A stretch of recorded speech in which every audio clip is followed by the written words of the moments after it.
My thoughts about God was off. It was all bets off. And I remember going to Barica for the very first time. And this white preacher pulls up to my cell and he says, "Hi, brother, my name is Chaplain, blah, blah, blah." And I'm like, "Well, I don't want nothing to do with God. You know, you got the wrong guy." You know what I mean?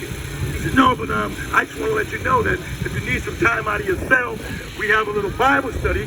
Come to the Bible study."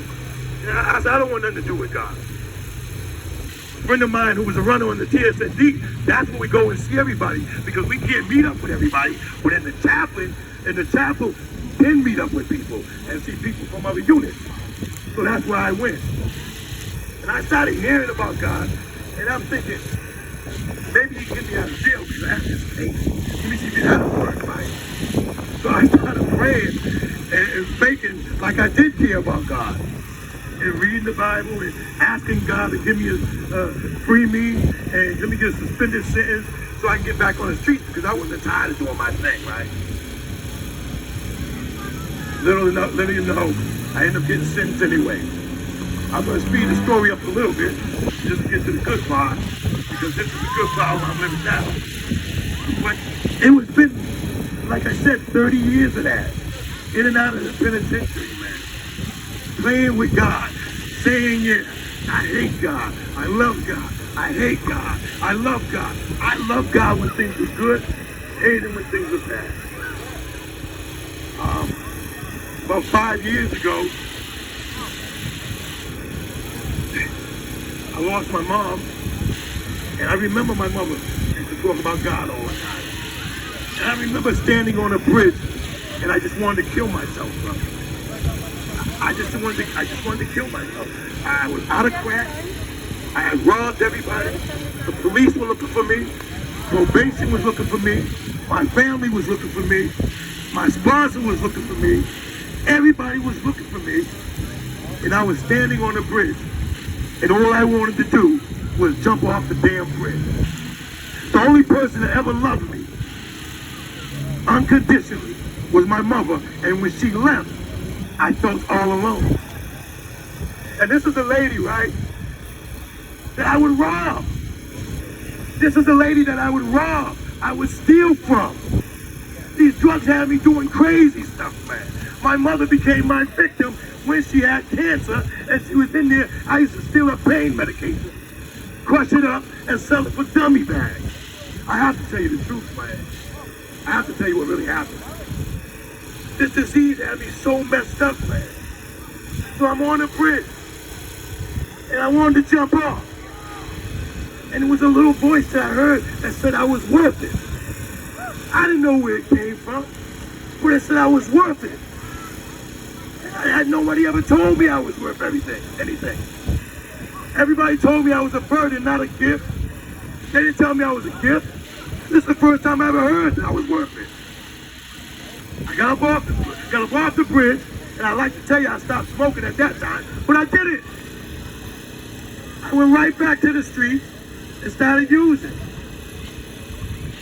I ended up going to jail, and I remember sitting in the cell, and there was a Bible there, and it was a Bible by a group called the Gideons. It was a very small Bible. It didn't have the Old Testament, it just had the New Testament. But I remember 30 years ago that they told me, just absorb the book of John, bro. Just keep absorbing the book of John. Keep absorbing the book of John. And that's what I did. And I sat there. And I started to understand. Not what everybody said I was, and not even what I thought I was. But God said I was something different. I didn't know how to believe what he said. I didn't even know how to connect with it. But I just know that God said I was different, that I was worth something.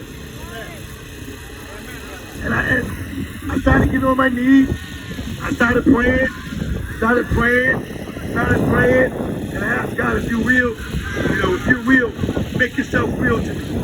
Let me feel you. And I didn't feel nothing. I didn't have like the electricity, or none of that. And I thought I'd been bamboozled. I didn't think anything happened. I continued in Norfolk, CI Norfolk, go to the church with the other brothers. In the Norfolk, in the church, anytime I go to jail, I get with the drug addict. I gotta find the drug addict and the one that's doing drugs, and this time I wanted to do something different. I went to the Christian church over there, and the brothers embraced me, and they said, Darryl, you just have to get on it. And I said, what do you mean? Just tell the truth, right? Because I think that was the reason, another reason why I couldn't get close. Because I always lied. It was always a facade. I always had a mask. I couldn't tell anybody about being molested, right? Because I went around big church saying, I can't tell you I've been molested. I can't tell you the stuff that I did. And I never knew that it was these secrets that I kept that kept me sick. So anyway, I leave Norfolk and I get out and I leave the Bible. Everything I said I was going to do. When I got ready to leave, I left the Bible and my mind said somebody can use it more than I can. So I get back out and I said I'm going to do the right thing. And I end up back in the jam again. Back in the trick bag. Back on the corner. 1 minute homicidal, next minute suicidal, next minute homicidal, next minute suicidal. I remember, man, just feeling so low. It was just disgusting. But I just didn't know what to do. So I ended up getting arrested again. And I go into a program. I said, I'm going to try this program. And in the program, there was a brother, and he would always read the Bible. And I knew something was different about him, because he didn't talk sly. He didn't talk like he was cool. He was just a real dude. So I hooked up with him. We started reading the Bible. I turned my life over to Christ again.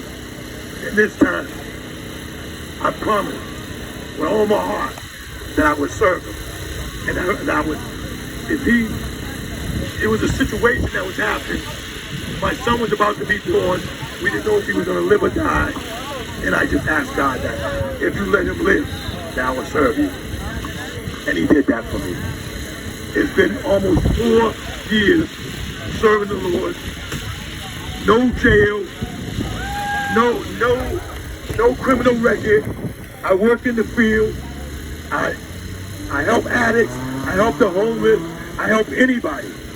But I'm on the streets, and I love when I get a chance to say that Jesus is real. I know my life. I know what happened to me. And the life that I live today, I don't have everything. But the stuff that I thought I needed, man, I didn't need. What I have is that peace, man. Like I said, it's a peace that even I can't even really explain. But I just know that I get up every day, man, and I thank God every day for my life. I thank God for my kids. I thank God for my wife. I mean, we both come from this life. And for both of us to make it out of this life, man, is amazing. And I just want to give praise to God, man, and just thank these brothers, man, and support, like he said. We got to support these ministries. We got to support our community. We got to support, because if not, the enemy, he has a lot of people on his team. He has a lot of people on his team. We're looking for those that stand up for Christ. Thank you guys. Be blessed, man.